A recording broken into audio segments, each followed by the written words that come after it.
So the next 30 days are going to dictate a lot about what is going to happen as far as Social Security and the cost of living adjustment for 2023.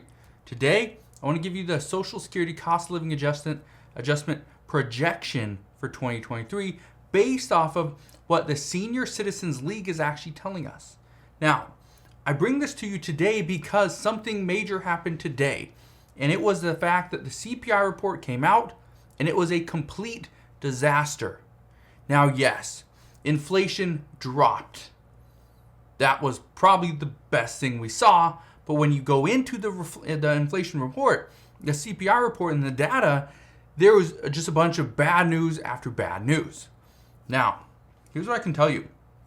Not only did we see food prices increase, we saw medical care go up. We also know we're expecting gas prices to begin to increase very soon. And it was only because gas prices dropped 10.6% month over month.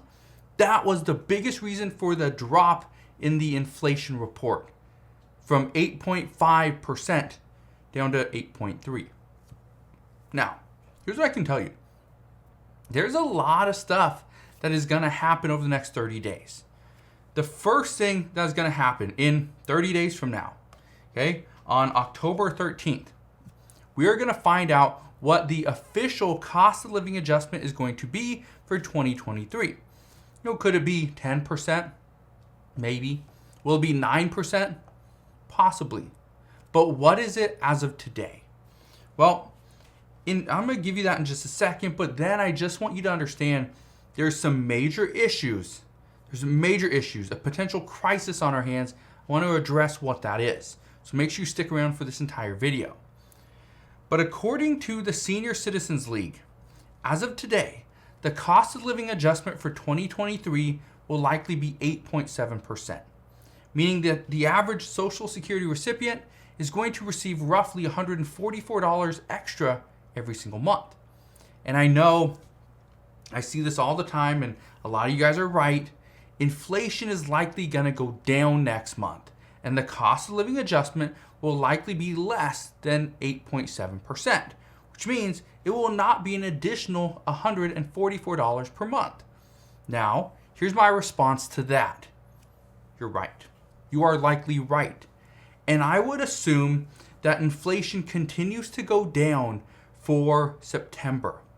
I know we're in September, but the inflation report will come out in October, but it will be the September reading. Now, why is this so important?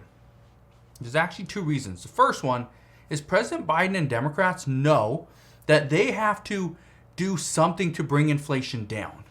Even though it's technically the Federal Reserve's job, if this doesn't get under control, who do you think is going to be blamed for it? President Biden, who is a Democrat. Now, one thing you need to keep in mind is that President Biden and Democrats, they know that their chances of holding the majority in the House and the Senate, a lot of it's going to dictate or going to be dependent on how low inflation is going to be. If we see inflation start to tick back up before the midterm elections, then what we are expecting is Republicans are actually going to win some seats. Now, I don't want to get into that because, again, that could be a huge debate, but just understand, inflation is one of the biggest things that the American people are worried about. Here's the second reason why I believe we are going to see inflation go down in October. And it is the fact that the 1 million barrels of oil that are being released from our Strategic Petroleum Reserve, this is not going to end until October, until the end of October. So what that means is gas prices are likely not to increase until November, which would be after the midterm elections. This would be after the CPI report comes out, and this would be after the time period where the CPI data even matters for that 2023 cost of living adjustment. So that's why I personally believe inflation is going to go down. We're probably going to see it go down to, as long as gas prices continue to fall, my guess is it's going to be 8.1 to 8.2%. So it's not going to fall that much. But the key here is right after we start buying back more oil to fill up our strategic petroleum reserves, right?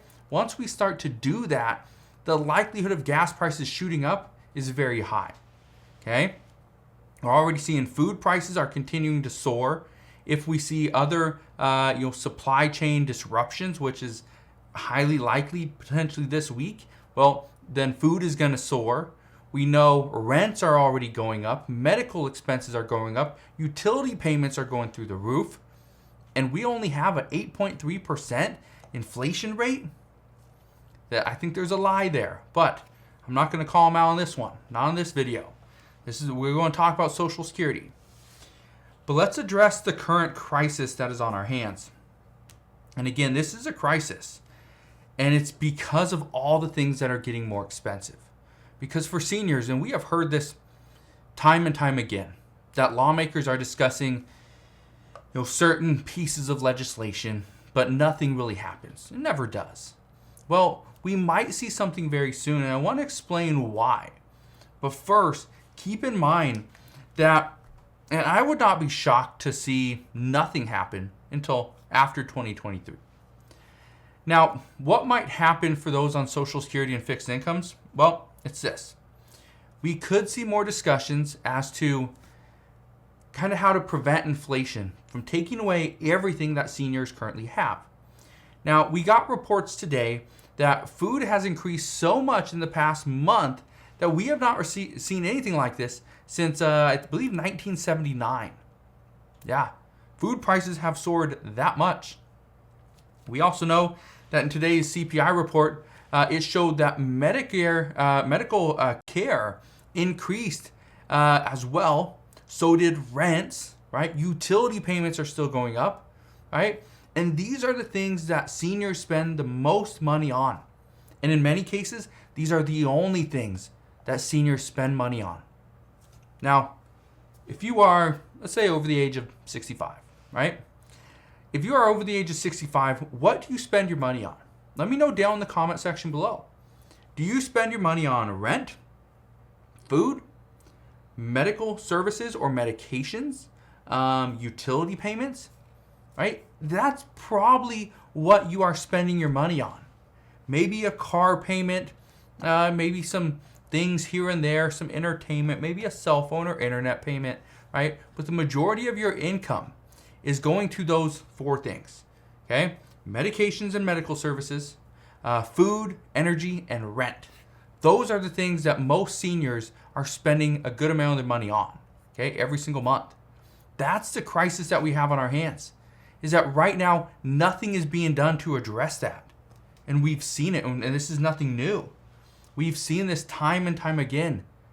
And so my hope, and again, and I just want to kind of break this down, the best thing that could have happened for Social Security recipients is the cost of living adjustment would be rather high, especially for the 3 months, the third quarter of 2022. Okay, that is July, August, September. Now, here's the problem. It was 8.5% for July. It was it is 8.3% for August. Now we just gotta wait for September. And let's say it's 8.1%. Chances are we're gonna have a cost of living adjustment probably 8.5 to 8.7%. If that's the case, you're probably gonna receive again, I haven't done the math on it, but probably be about a $140 per month increase, $135 to $140 per month increase. So still something substantial. But as of right now, when the increase is going to be 8.7%, or roughly $144 per month, this is going to be about a $1,728 per year increase. That's not bad. That's about a 1 month bonus, really. So again, there's some good news. If we see inflation come down quickly, that's going to be great news for seniors. Great news. Because that means in 2023, even though seniors are going to get an 5 or 8.7% cost of living adjustment, if inflation is down at 4 to 5%, that means there's a little bit of room right there, a little bit of a kind of wiggle room. that would be good. But again, we'll see what happens, because as of right now, what I can tell you is that the Federal Reserve does not have inflation under control. We're being lied to from federal employees, government officials, and everybody in between. Right now, the one thing I can tell you is the best thing you can do: cut your expenses and increase your income. Do those two things, okay? If you can do those two things, that is going to help you move, to next month, the month after, and all through 2023. So again, if you have questions on anything, please ask your questions down in the comment section below. Again, just want to thank you guys for watching. Have a wonderful rest of your day. Consider subscribing, and I'll see you guys on the next one.